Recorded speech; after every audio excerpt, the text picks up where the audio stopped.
Hi, I'm Ashley Rodriguez with Garden Grace Florals, and on today's episode, we are going to be sharing the 5 things that I have learned over the course of growing my floral design business that I feel like are essential if you are wanting to start a floral design business, potentially as a side hustle or maybe to save money before purchasing, or renting a building that you can do as a floral design studio from your home. These are my top 5 things that I would not be able to do if I didn't have these. So these are things that I've learned over the years, and I cannot wait to share with you. Let's go.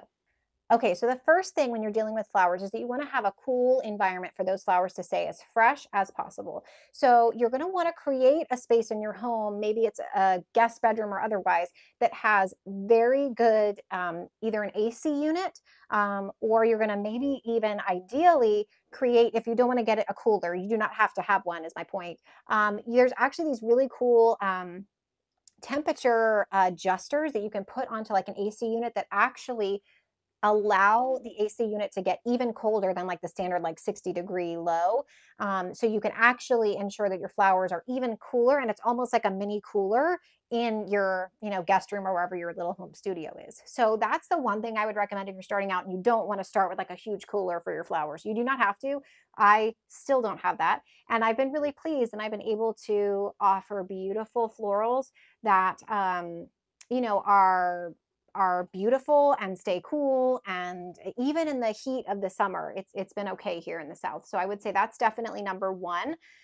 Just ensuring that you're taking care of your flowers, but also know that you do not need a huge cooler to start. If you would like that, that's fine.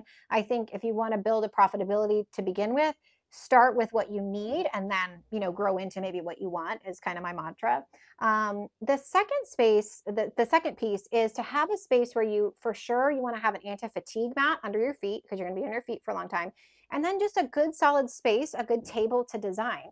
It's really nice to have a clean space where you can organize, especially as you get more events with maybe a bunch of arrangements or bud vases, and you're going to have to kind of organize yourself in your space. Make sure that you have a good countertop space and just a good anti-fatigue mat for your feet to be on, potentially all day while you're designing.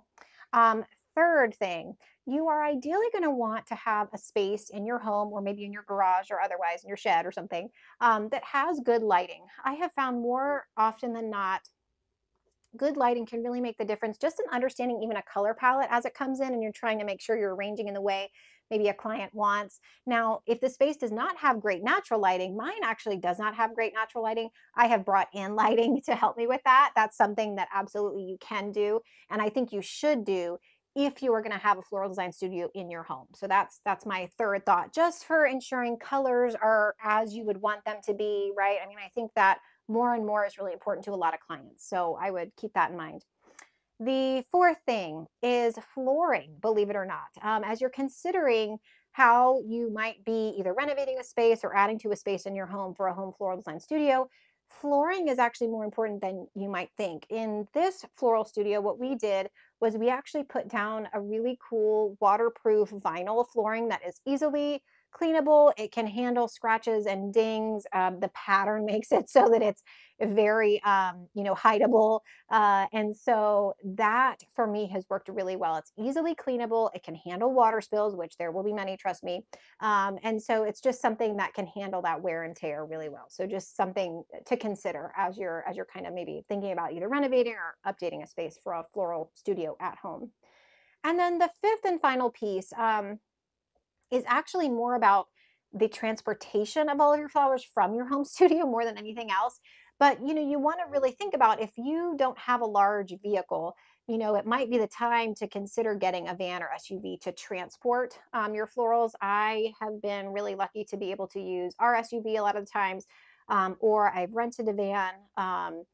Or a combination of both. You can rent for larger events, even U-Haul vehicles. I've seen many luxury florists do that. You do not have, again, you do not have to buy a brand new van or cargo vehicle for your floral design business to start out.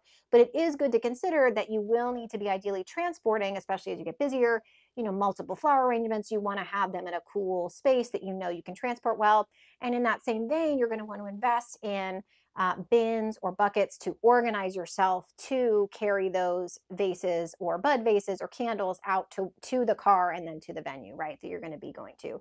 So just thinking about organization, how you organize things. I have lots of boxes kind of lined up on the other side of my studio that you can't see, of, labeled with all the different candles, decor items I have, vases I try to have out so that I can see what my inventory is there. So just kind of food for thought. So those are my 5 things that have really helped me think about what is necessary in starting my floral design business and what is not. Again, my big thing has always been profitability and growing into what I need. And so if you're thinking about starting a floral design business, I hope that these tips are helpful. Feel free to also check out our floral design tutorials on our YouTube channel, gardenergraceflorals.com. I hope you subscribe, and we'll see you on the next design tutorial too. Thanks so much for watching.